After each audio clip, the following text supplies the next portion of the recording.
En el libro del apóstol Juan, capítulo 8, versículos 1 al 11, se nos detalla la historia de la mujer adúltera. Y este es uno de los relatos bíblicos más tergiversados por parte de las religiones. A nosotros se nos enseña aquí a un Mesías alcahuete, esa es la palabra que se usa en Hispanoamérica y la usaremos, un Mesías que consiente el pecado, un Mesías que perdona sin ningún motivo, un Mesías que perdona por el simple hecho de que la mujer le cayó bien. Y les diré que esto choca de frente con el Mesías que nos enseña la Biblia en este relato. ¿Y por qué lo digo? Comencemos con la lectura y usted se dará cuenta a medida que vamos desglosando el capítulo. Así que empecemos con el versículo 1. Y Jesús fue al monte de los olivos, y por la mañana volvió al templo, y todo el pueblo vino a él, y sentado él les enseñaba. Aquí estamos viendo que el Mesías fue al templo y fue todo el pueblo. Así que este acto del perdón hacia esta mujer no fue un acto privado, fue un acto público. Había cualquier cantidad de personas alrededor y como sabemos esto se dio en Judá, así que todas estas personas eran conocedoras de la ley. Vamos al versículo 3, dice: Entonces los escribas y fariseos le trajeron a una mujer sorprendida en adulterio y poniéndola en medio le dijeron: Maestro, esta mujer ha sido sorprendida en el acto mismo de adulterio. En la ley, Moisés nos mandó a apedrear a tales mujeres. Tú pues, ¿qué dices?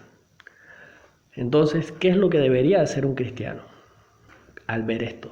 Le están citando la ley de Moisés. Un cristiano debería de automáticamente irse a la ley de Moisés, al remitirse a la ley de Moisés, saber por qué era que los escribas y fariseos estaban diciendo esto. Pero normalmente el cristiano no lo hace. Así que por este motivo no se da cuenta de qué ocurrió. Continuemos con la lectura y en el versículo de más abajo se nos explica qué pasó. Dice: Mas esto decían tentándole. Entonces aquí pausa el video y vaya a Levítico capítulo 20 versículo 10. También puede ir a Levítico capítulo 18 versículo 20. También puede ir a Deuteronomio capítulo 22 versículo 20. Y veamos por qué era una tentación. Porque como vemos dice tentándole. Mas esto decían tentándole. Y si era una tentación tenemos que ver por qué era una tentación. Entonces utilizaremos Levítico 20, versículo 10 y veremos por qué era una tentación. Continuemos. Entonces procedamos a la lectura de Levítico 20, 10. Y dice: Si un hombre cometiere adulterio con la mujer de su prójimo, el adúltero y la adúltera indefectiblemente serán muertos. Pausa el video y haga un ejercicio mental. Una vez usted hizo el ejercicio mental, vuelva a quitar pausa y se dará cuenta de qué fue lo que ocurrió. Ok, les daré unos segundos. Ok, entonces continuemos. Ya se habrá dado cuenta lo que nos está narrando el versículo de Levítico 20:10. Nos está diciendo que si el hombre y la mujer son sorprendidos en el acto de adulterio, tenemos que definir qué es adulterio. Adulterio solamente lo pueden cometer las personas casadas. Si una persona es casada, al acostarse con una mujer, comete adulterio. Si una mujer es casada, al acostarse con un hombre, comete adulterio. Es un acto que solamente pueden cometer personas casadas. El otro acto sexual también que pueden cometer las personas no casadas se llama fornicación. Estos pecados pueden también llevar variantes en caso de una persona casada y otra no casada. Puede llevar esas variantes. Para uno sería fornicación, para el otro sería adulterio, pero en este caso nos está diciendo que fueron encontrados en adulterio ambos, lo que indica que ambos eran casados con otras personas, lógicamente. Pero si usted notó, si usted ya se dio cuenta de por qué el Mesías no la mató, porque si el Mesías se resistía a matarla por el simple hecho de que no la quería matar, entonces chocaría con este versículo que les voy a poner en pantalla que ustedes leerán y que pausen nuevamente el video y entonces procederé a leérselos yo. Y nos daremos cuenta de todos los conflictos que se crean en el cerebro de un creyente cuando está despertando de los engaños religiosos. Continuemos. Entonces, procedamos a leer Mateo, capítulo 5, versículos 17 y 18. Dicen lo siguiente: No penséis que he venido a abrogar la ley o los profetas. No he venido para abrogar la ley, sino para cumplir. Porque de cierto os digo que hasta que pasen el cielo y la tierra, ni una jota ni una tilde pasará de la ley, hasta que todo se haya cumplido. Ahora les hago una pregunta. ¿Ya todo se cumplió? Todos saben que no. El libro de Revelaciones, Apocalipsis, no se ha cumplido. Entonces, si no todo se ha cumplido, ¿por qué las religiones insisten en que el Mesías abolió la ley? Aparte de que el Hijo no podía abolir la palabra del Padre, se nos ha enseñado tantas cosas falsas y es hora de que el creyente despierte y es hora de que el creyente comience a vivir de acuerdo a la palabra del Creador. Lo otro que le quería decir es que se nos ha enseñado que la ley es difícil, que la ley es lo peor, que la ley era un conjunto de reglas obligadas para el pecado. Aquí les dejo un versículo. Este no lo voy a leer, pero sí se los voy a dejar en pantalla. Léalo usted. ¿Cuál es la definición de pecado? ¿Cómo usted puede saber qué es pecado? ¿Qué les parece? Entonces, era una tentación por el simple hecho, volviendo al tema, era una tentación por el simple hecho de que le llevaron a la mujer sorprendida en el acto de adulterio. No le llevaron al hombre. Por este motivo era una tentación. Si le hubiesen llevado al hombre y a la mujer, ¿qué tenía que hacer el Mesías de acuerdo a lo que acabamos de leer? Indefectiblemente tenía que apedrearlo. Moisés vivió una situación igual y Moisés tuvo que apedrearlos, porque tienen que cumplir la palabra del Creador.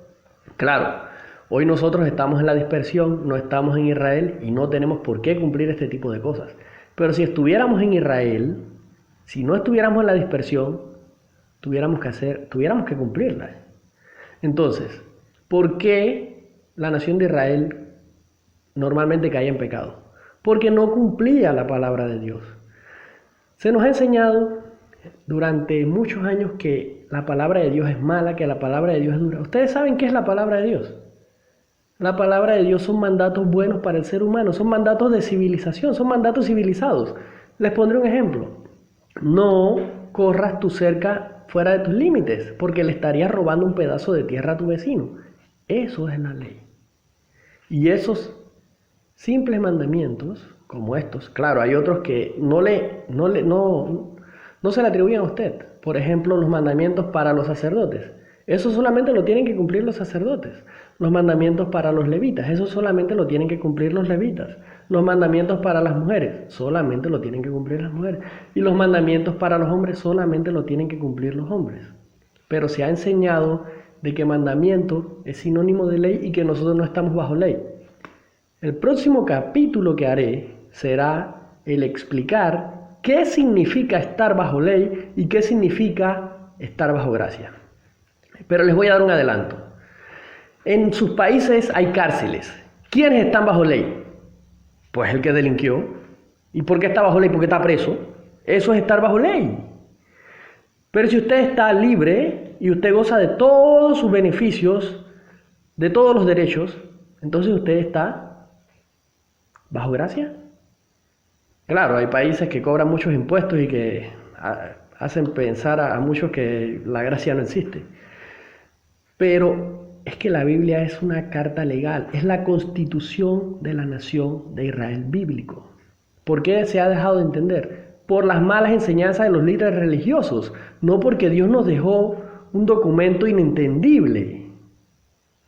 Ya sé que vendrán muchos detractores a decirme cosas, a insultarme, a tratarme mal, y estoy pensando seriamente dejar de dar enseñanzas. Porque yo no vine aquí para que nadie me esté insultando ni para que nadie me esté tratando mal. Y cuando he venido a internet he venido con el deseo de compartir para que otras personas también se beneficien. Pero no para que se me esté maltratando ni para que se me esté insultando. Yo tengo familia, yo tengo madre, yo tengo esposa, tengo hermanos, tengo hijos, tengo muchas cosas. Entonces, no es justo que se asolee a mi madre y a mis hijos por dar... Claro, yo borro los comentarios estos, pero no vine a internet para eso. Vine para enseñar al que desea aprender.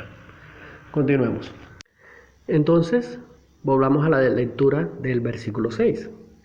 Mas esto decían tentándole para poder acusarle. Pero Jesús, ¿de qué lo querían acusar? Acusarlo de violar la ley. De eso lo querían acusar. Ahí nos dice más arriba. Eso es lo que nos está diciendo ahí. Pero Jesús, inclinando hacia el suelo, escribía en tierra con el dedo. ¿Qué era lo que estaba escribiendo? No lo sé. Pero hay muchos estudiosos que dicen lo que él escribía. Yo realmente no me aventuraré a decir nada sobre el tema. Y como insistieran en preguntarle, se enderezó y les dijo: el que de vosotros esté sin pecado sea el primero en arrojar la piedra contra ella. ¿Qué significa esto? Ellos mismos eran los que se habían acostado con ella. Al ser ellos mismos los que se habían acostado con ella, ¿a quién había que apedrear? A ellos mismos. Entonces, al darse cuenta de que la ley se le aplicaría a ellos también, ¿qué ocurre? Nos lo explica el siguiente versículo. Entonces, dice: pero ellos, al oír esto, acusados por su conciencia, como les dije hace un rato, eran ellos mismos. Entonces, por eso la conciencia los acusaba. Salían uno a uno, comenzando desde los más viejos hasta los postreros, y quedó solo Jesús y la mujer, que estaba en medio. Enderezándose Jesús, y no viendo a nadie, sino a la mujer, le dijo: mujer, ¿dónde están los que te acusaban? ¿Ninguno te condenó? Ella dijo: ninguno, Señor. Entonces Jesús le dijo: ni yo te condeno, vete y no peques más. Cuando él le dijo no peques más, le dijo: no vuelvas a caer en adulterio. ¿Qué les parece? Esta es la explicación de esto. Y como les decía, en la próxima, de la que les di un adelanto hoy, que hablaremos es ¿qué significa estar bajo ley? Porque se nos ha enseñado que estar bajo ley es estar bajo la palabra de Dios, lo cual es una mentira. El que está bajo ley, hágase la semejanza de que está en la misma situación de alguien que cometió un delito y está en la cárcel. O sea, si usted no ha cometido un delito, usted no tiene por qué estar bajo ley. Son malas interpretaciones, son tergiversaciones, son malas traducciones las que nos han llegado, y en base a eso se vive una fe, un cristianismo totalmente alejado del mensaje que nos trajo nuestro Salvador. Continuamos la próxima. Un saludo.